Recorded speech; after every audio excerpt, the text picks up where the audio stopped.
పేరు సుబ్రహ్మణ్య స్వామి అండి. ఎలా ఉందండి ఇప్పుడు మీ auto? Auto field, Rapido, Ola వాళ్ళు చేసే స్కామ్ వల్ల మేము బలైపోతున్నామండి. ఓకే. మరి రేపొద్దున ఆగస్టు 15 నుంచి ఫ్రీ బస్ పెడుతున్నారు. చంద్రబాబు అనౌన్స్‌మెంట్ చేశారు. మీకు ఎలా ఉంటుంది? ఇంకా బలైపోతామండి. ఎందుకంటే ఇప్పుడే ఓలా, ఊబరు ఇవి అన్నీ రావటంతో ఇదేని ఓబరు, ఓలా వాళ్ళు ఏంటంటే సొంత వెహికల్స్ పెట్టి వాళ్ళు తిప్పాలి. కానీ ఏ వెహికల్ పెడితే ఆ వెహికల్‌ని హైర్ పెట్టుకొని వాళ్ళే తిప్పేస్తున్నారు. బుకింగ్ చేసుకునేదేమో ఒక వెహికల్ పెడుతున్నారు. తిరిగేదేమో వేరే వెహికల్ మీద తిరిగారు. వాళ్ళు తీసుకున్న ఫరం పేరు మీదే ఉండాలి అన్ని వెహికల్స్. కానీ ఫరం పేరు మీద ఉండవు. వేరే వెహికల్స్ ఉంటాయి. వాళ్ళకి ఫరం కింద దాన్ని హైర్ కింద చూపిస్తున్నారు. వన్. రెండోది, ఒక కిలోమీటర్కి ఎంత? ఇక్కడి నుంచి వాళ్ళ 110 పడింది అనుకోండి. ఇక్కడి నుంచి ఒక ఏరియాకి రేపొద్దున ఇదే ఏరియా నుంచి 130 పడుద్ది. మళ్ళీ ఇదే ఏరియా నుంచి అదే ఏరియాకి 90 రూపాయలు పడుద్ది. ఎందుకని అంత డిఫరెన్స్? అది మరి అది ఎలా అవుతుంది? ఏ లెక్కన అవుతుంది? ఇప్పుడు పర్ కిలోమీటర్కి ఇంత అని ఒక ఆటో ఇదివరకు మీటర్లు ఉండేవి ఆటోలకి. ఆ మీటర్లు ఉన్నప్పుడు కిలోమీటర్కి ఎంత అని పడేది, స్టార్టింగ్ మినిమం ఛార్జీ ఎంత అని పడేది. కానీ ఆ విధానం గవర్నమెంటే నిర్వహించేది.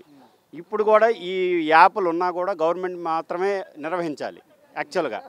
కానీ ఈ ప్రైవేట్ వాళ్ళు పెట్టి ఈ యాప్ ఓపెన్ చేసుకున్న వాళ్ళకి 3 రైళ్ళు ఫ్రీ అంటున్నాడు. ఆ తోలేదేమో ఆటో వాడు, ఫ్రీ ఇచ్చేదేమో కస్టమర్కి. ఎవరు లాసిపోతున్నాడు? గ్యాస్ కానీ డీజిల్ కానీ చేసేది పెట్టుకునేది, ఆటో కిస్తీలు కట్టుకునేది, ఈఎంఐలు కట్టుకునేది అంతా ఆటో వాడు. ఫ్రీ అని చెప్పినాడు ఆటో వాడికి ఏమి అవ్వట్లేదు. ఎందుకు ఇస్తాడు? ఏ లెక్కన ఇస్తాడు? ర్యాపిడో 3 ఇయ్యని అంటున్నాడు. మళ్ళీ మా ఈ కిలోమీటర్కి ఇంతని ఇవ్వకపోగా ఆటో పెట్టినందుకు వాడు కమిషన్లు తీసుకుంటున్నాడు. కమిషన్లు తీసుకొని ఓలా వాడు కానీ ఊబర్ వాడు కానీ పర్ డే ఇండియా మొత్తం మీద 3 కోట్లు కూర్చొని సంపాదిస్తున్నాడు. కార్మికుల దానికి ఇష్టపడి కూడా పెట్టుకుంటున్నారు ఆటో. ఏం చేస్తున్నారంటే ఇప్పుడు అదే చెప్పేది, ఈ యాప్ ఓపెన్ చేసుకుంటే ఇంత. ఇప్పుడు ఎవరైనా తక్కువ వస్తున్నారంటే దాన్నే ముందు చేయటంలో అది నేనైనా ముందే ఉంటాను. నాకు తక్కువకి వస్తుంది కదా అని నేను ఆలోచిస్తాను. కానీ ఒక విధి విధానం లేదండి. కిలోమీటర్కి ఎంత ఉండాలి, ఇంత చేయాలని. ఇవి ప్రైవేట్ వ్యక్తుల్లో ప్రోత్సహించేది కూడా ప్రభుత్వ పెద్దలేనండి. లేకపోతే వాళ్ళంత విచ్చలవిడిగా ఎవరు చేయలేరు. మీకు అంతకుముందు గుర్తుందో లేదో, వెంకయ్యనాయుడు గారి కూతురు 3000 కార్లు తీసింది హైదరాబాద్లో. అలాగే విజయవాడలో కూడా కార్లను అడాప్ట్ చేసుకుందామే, మీరు మా పేరు మీద ట్రాన్స్ఫర్ చేస్తేనే మీకు నెలకింత ఇస్తామని చెప్పని కూడా చెప్పారు. మీకు గుర్తుందో లేదు. అవన్నీ కుదరక ఆమె తీసేసింది యాక్చువల్గా. వీళ్ళు మళ్ళీ దాన్ని మొదలుపెట్టి పైన ప్రభుత్వ పెద్దలను బుజ్జగించి వాళ్ళకి ఇవ్వాల్సిన ముడుపులు అవన్నీ అందజేసి వీళ్ళు ఈ రకమైన స్కామ్ చేస్తున్నారు. జనాలతోనూ ఆటో కార్మికులతోనూ ఆడుకుంటున్నారు. ప్రభుత్వం నుంచి మీరు ఎలాంటి చర్చలు జరిపారు? ఇది పార్లమెంట్లో మొన్న ఈ మధ్య నేను చూశాను. గవర్నమెంట్ యాప్ రిలీజ్ చేస్తామని వాళ్ళు చెప్పారు. గవర్నమెంట్ యాప్ రిలీజ్ చేయమనండి, అది ఎంతైనా సరే. ఎందుకంటే దానికి విధి విధానాలు పెడతారు. ఏమండి మాకు ఇది తగ్గుతుంది, దీన్ని పెంచండి అని అడిగే అర్హత కానీ హక్కు కానీ మాకు ఉంటాయి ఆటో కార్మికుడిగా. ఇదివరకు మీటర్ల రేట్లు తక్కువ ఉన్నప్పుడు పెంచండి, ఎక్కువ పెంచండి, తక్కువ చేయండి, డీజిల్ పెరుగుతున్నాయని చెప్పని మేము కూడా అడిగాము, వాళ్ళు కూడా పెంచారు. ఆ విధి విధానాలు జరుగుతాయి. కానీ ఆ విధి విధానాలు లేవు. ప్రైవేట్ యాప్ వాడు ఇష్టం వచ్చినట్టు వాడి రకంగా రైడ్లు ఇస్తున్నాడు. పోనీ ఆటో వాడికి పూర్తిగా రైడ్లు ఇవ్వడండి. ఇచ్చేవాడికి వాడికి రోజుకి 5 6 ఇస్తాడు. తక్కిమవాడికి ఇస్తాడు కొత్తవాడికి. మరి ఆడు పూర్తిగా రైడ్లు ఇవ్వకపోతే వాడు ఎంత మాత్రం బతుకుతాడు? అది కూడా ఒక రకమైన స్కామే. చూడండి, రోజుకి 10 రైడ్లే ఇస్తాడు ఒక్కొక్కడికి. ఎలా బతుకుతాడు ఆటో వాడు? కాకపోతే ఏంటంటే ఇక నడుస్తుంది చల్తాహే అని.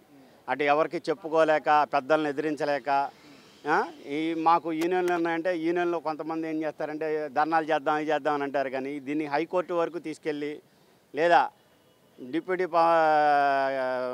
సీఎం గారు పవన్ కళ్యాణ్ దృష్టికి మీ ద్వారానే తీసుకెళ్ళి ఈ ఆటో కార్మికుల సమస్యని మీరైనా గుర్తించండి అని మీ ద్వారానే తెలియజేయండి. ఒకవేళ ఫ్రీ బస్ పెట్టినాక నారా లోకేష్ గారు ప్రత్యామ్నాయ మార్గాలు చూపిస్తామని చెప్పి మాట్లాడారంట. మరి అవి కానీ మార్గాలు చూపించకపోతే మీరు ఎలాంటి నిర్ణయం తీసుకుంటారు? మాకు ఫ్రీ బస్సులకి ఆటో ఎక్కువ వాళ్ళకి దానికి పెద్ద తేడా ఏమి ఉండదండి. ఫ్రీ బస్సు అంటే ఆడవాళ్ళకి మాత్రమే పెడతారు. పక్కన ఆడవాళ్ళకి వరకు పెట్టిన మాత్రాన్ని ఎంతమంది పర్సంటేజ్ పోరండి. 10%లో ఒక 2% మాత్రమే ఎక్కుతారు. ఆ 8% ఆటో ఎక్కేవాళ్ళు ఆటో ఎక్కుతారు. మాకు ఆ 8% ఉన్నవాళ్ళు మాత్రం ఈ విధి విధానాలు ఉంటే మేము బతకగలుగుతామండి. గవర్నమెంట్ యాప్ మాకు వచ్చి అది తక్కువ అయితే సార్ తక్కువైంది పెంచండి అని చెప్పుకునే హక్కు అధికారం మాకుంటాయి. అలాగే వాళ్ళు పెంచారనుకోండి, దాని ద్వారా మేముగా వెసులుబాటుగా రన్నింగ్ చేసుకోవడానికి మాకు ఇదిగా ఉంటుంది. గవర్నమెంట్ యాప్లో ఇప్పుడు ఈ ఓలా ర్యాపిడో ఏముండవా ఇంకా? అప్పుడు ఉండకూడదు కదండి. ఇప్పుడు ఆటోకి ఇదివరకు మీటర్లు ఉండేవి, ఇప్పుడు మాకు ఇక్కడ ప్రీపెయిడ్ ఆటో బూత్ ఉంది చూడండి. ఒకసారి అటు కూడా మీరు కూడా చూడండి, దాంట్లో కొన్ని రేట్లు ఫిక్స్ చేసి ఉంటాయి. పలానా ఏరియాకి పలానా రేట్లు ఫిక్స్ చేసి ఉంటాయి. 2013లో ఇచ్చిన రేట్లు అవి ఇప్పుడు కూడా అవే రన్ అవుతున్నాయి యాక్చువల్గా. ఎందుకని మార్చలేదా? అంటే మార్చలేదు, దానికి ఒక కమిటీ ఉంటుంది, పోలీస్ కమిషనర్ నుంచి ఒక కమిటీ ఉంటుంది. ఆ కమిటీ వేసిన తర్వాత వాళ్ళు కొన్ని రేట్లు రేట్ చేస్తారు. ఇప్పుడు అది 2013 నుంచి ఆ కమిటీ అయిపోవడం అలాగే ఉండవు. ఇది ఇక్కడే కాదండి, రైల్వే స్టేషన్ కూడా ప్రీపెయిడ్ బూత్ స్టాండ్ ఉంటుంది. అక్కడ పోలీసు వాళ్ళకి ఆ బూత్ ప్రకారం ఎవరు తీసుకోవట్లేదుగా, బయటికి వెళ్ళిన తర్వాత కొంతమంది వచ్చేవాళ్ళు ఉంటారండి. దీన్ని అలవాటు పడిన వాళ్ళు కొంతమంది పాత వ్యక్తులు, సత్యనాపురం వాళ్ళు కానీ వస్తారండి, మేము ఎక్కించుకెళ్తాం వాళ్ళని. మాకు కూడా సీరియల్ అక్కడ ఆటోలు పెడతారు. అయితే ఇప్పుడు అది రన్నింగ్ అవ్వట్లేదు మామూలుగా బయటికి రన్నింగ్ అవ్వట్లేదండి. ఈ ఓలా ర్యాపిడ్ వచ్చేసి ఆ దోపిడీ. ఇప్పుడు మేము వీళ్ళు వచ్చేది 70-80 రూపాయలు అనుకోండి, వాళ్ళు 40 రూపాయలకి రాస్తున్నారు. అది ఏ లెక్కన పడుతుంది ఏంటనే ఒక విధి విధానం లేదు. కాబట్టి మాకు గవర్నమెంట్ ద్వారా గవర్నమెంట్ యాప్ కనుక మాకు వచ్చిందనుకోండి, ఈ ఓలా ఊబర్ స్కాములు అనేవి మాకు దాని నుంచి తప్పించుకోగలుగుతాం. కొంతలో కొంత మేము బయటపడగలుగుతాం. ఫ్రీ బస్ ఇచ్చినా మాకు దానివల్ల పెద్ద నష్టమేమో జరగదండి. అది ఎందుకంటే మాట్లాడతారు, మా ఆటో వాళ్ళే మాట్లాడారు చాలామంది, అది ఫ్రీ బస్ పెడితే మాకు నష్టం జరుగుతుందని. అది ఒక ఫ్రీ బస్సు పెట్టడం వల్ల కొంత లిమిటెడ్ ఏరియాలకు మాత్రమే పెడతారు. అన్ని ఏరియాలకి ఫ్రీ పెట్టరు కదా, ఆంధ్రప్రదేశ్ మొత్తం ఫ్రీ పెట్టరు కదండి. ఒకవేళ అలాగ పెట్టారనుకోండి, అప్పుడు మేము లాస్ అవుతాం. అందుకు మేము ఒప్పుకుంటాం. వాళ్ళు ఈ ఏరియా నుంచి ఈ ఏరియాకి, ఈ జిల్లా నుంచి ఈ జిల్లాకని, ఇప్పుడు తెలంగాణలో ఈ జిల్లా నుంచి ఈ జిల్లాకని మాత్రమే పెడుతున్నారు. ఇప్పుడు అలాగే పెట్టారనుకోండి, అందరూ అదే జిల్లాకి వెళ్ళరుగా, జిల్లా మారుతుంది కదా, అప్పుడు ఏదైనా ఒకటే అనుకుంటారు. ఆ రకంగా మాకు దెబ్బలేదండి. కానీ మెయిన్గా ఈ ఓలా ఊబర్ అనేది మాకు ప్రత్యామ్నాయం దెబ్బండి. ఈ రెండోది, మేము ఇక్కడ కొన్ని యూనియన్లు 30 సంవత్సరాల నుంచి ఇక్కడే స్టాండ్ పెట్టుకొని బతుకుతాం. దాదాపు 200-300 మంది కార్మికులు ఇక్కడ మేము పగలూరు అయ్యి బతుకుతాం. మాలాంటి స్టాండ్లు విజయవాడలో చాలా ఉన్నాయండి.